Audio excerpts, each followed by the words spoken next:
எஸ்ஐஆரை கண்டித்து நவம்பர் 11ஆம் தேதி திமுக சார்பில் ஆர்ப்பாட்டம் நடைபெற இருக்கிறது. அண்மை செய்தியாக பார்த்து வருகிறோம். திமுக தலைமையில் மதச்சார்பற்ற முற்போக்கு கூட்டணி கட்சிகள் கண்டன ஆர்ப்பாட்டத்தில் ஈடுபட இருக்கிறார்கள். அனைத்து மாவட்ட தலைநகரங்களிலும் மாபெரும் கண்டன ஆர்ப்பாட்டம் நடைபெறும் என்று தற்பொழுது அறிவிக்கப்பட்டிருக்கிறது.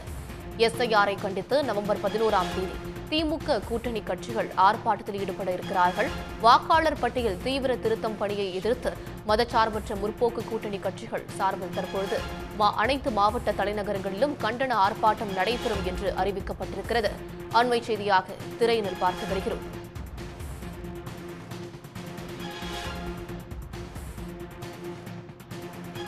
இது பற்றிய விரிவான தகவல்களை வழங்குகிறார் செய்தியாளர் அன்புச்செல்வன். அன்புச்செல்வன், விவரங்கள். திமுக உட்பட அனைத்து கட்சிகளும் எதிர்ப்பு தெரிவித்த போதிலும் தமிழ்நாட்டில் சிறப்பு தீவிர வாக்காளர் பட்டியல் சீராய்வு கொண்டு வந்திருக்கக்கூடிய இந்திய தேர்தல் ஆணையத்தை கண்டித்து மதசார்பற்ற முற்போக்கு கூட்டணி சார்பில் மாபெரும் கண்டன ஆர்ப்பாட்டம் என்பது அறிவிக்கப்பட்டிருக்கிறது.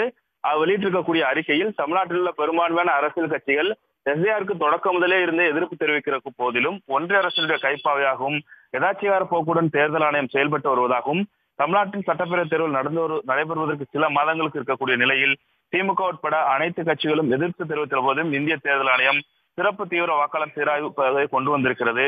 இது சிறுபான்மை வாக்குகள் மற்றும் பாஜகனுடைய எதிர்ப்பு வாக்குகள் ஆகியவற்றை குறிவைத்து நீக்கும் நோக்கத்தோடு தான் இது கொண்டு வரப்பட்டிருப்பதாகவும் தகுதி உள்ள வாக்காளர்களை நீக்கி தகுதியற்ற வாக்காளர்களை சேர்க்கக்கூடிய சதித்திட்டத்தோடு ஒன்றிய பாஜக அரசு தனக்கு பாதுகாவலராக வைத்துக் கொண்டு இந்த தேர்தல் ஆணையம் இதனை செய்திட முயன்றிருப்பதால் பீகார் மாநிலத்தில் நடைபெற்ற குளறுபடிகள் எதையும் களையாமல் தமிழ்நாட்டில் இருக்கக்கூடிய 12 மாநிலங்கள் எஸ்ஐஆர் திட்டத்தை செயல்படுத்துவது மக்களின் வாக்குரிமையை பறிப்பதாகவும் ஜனநாயகத்தை அடியோடு குளிதோண்டி புதைப்பதாக உள்ளதாக அந்த அறிக்கையில் குறிப்பிடப்பட்டிருக்கிறது. அத்துடன் தேர்தல் ஆணையத்தினுடைய அவசரமே அதிக சந்தேகத்தை எழுப்புகிறது. எனவே சிறப்பு தீவிர வாக்காளர் பட்டியல் சீராய்வு மூலம் தமிழ்நாட்டில் உள்ள உண்மையான வாக்காளர்களின் பெயர்களை பட்டியலிருந்து நீக்க தேர்தல் ஆணையம் திட்டமிடுகிறதாக ஒரு குற்றச்சாட்டு முன்வைத்திருக்கிறார்கள். எனவே தமிழ்நாட்டில் வடகிழக்கு பருவமழை உச்சமான காலத்தில் கனமழை மற்றும் மோசமான வானிலை இருக்கும். அதே போன்று வாக்காளர்கள் பெரும்பாலானவர்கள் கிராம விவசாயிகளாக இருப்பதன் காரணமாக அதற்கான பணிகள் அதிகபட்சமாக இருக்கும். இப்படியான ஒரு சூழ்நிலையில் இது போன்ற ஒரு நிலை இருக்கும் போது இந்த போன்ற எஸ்ஐஆரை நடத்துவது ஏற்புடையதாக இல்லை. எனவேதான் இந்த காலத்தை உகந்த காலம் இல்லை என்று மதசார்பற்ற கூட்டணி கட்சிகள் தனித்தனியாக அறிக்கை விட்டும் கூட எஸ்ஐஆர் ஏற்றுக்கொள்ளக்கூடியதாக இல்லை.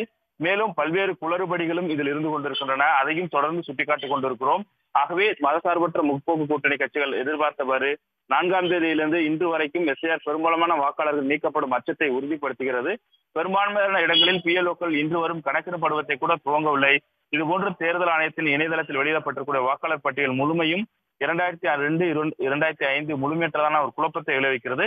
இந்த சூழ்நிலை தான் இதை கைவிடும்படியாக வலியுறுத்தி எஸ்ஐஆர் சீராய்வு தேர்தல் ஆணையம் உடனடியாக கைவிடும்படி தேர்தல் ஆணையத்திற்கு வேண்டுகோள் விடுத்தும் செவிமடுக்காத ஒன்றிய பாஜக அரசின் கைப்பாகையாக மாறியிருப்பதால் இந்த எதாச்சிகார போக்கை இந்திய தேர்தல் ஆணையம் தமிழ்நாட்டில் சிறப்பு தீவிர வாக்காளர் பட்டியல் சீராய்வை கொண்டு வந்துள்ளதை கண்டித்து மதசார்பற்ற கூட்டணி சார்பில் வருகிற செவ்வாய்க்கிழமை 11 மணிக்கு காலை 10 மணி அளவில் அனைத்து மாவட்ட தலைநகரங்களிலும் மாபெரும் கண்டன ஆர்ப்பாட்டம் நடைபெறும் என்றும் தெரிவிக்கப்பட்டிருக்கிறது.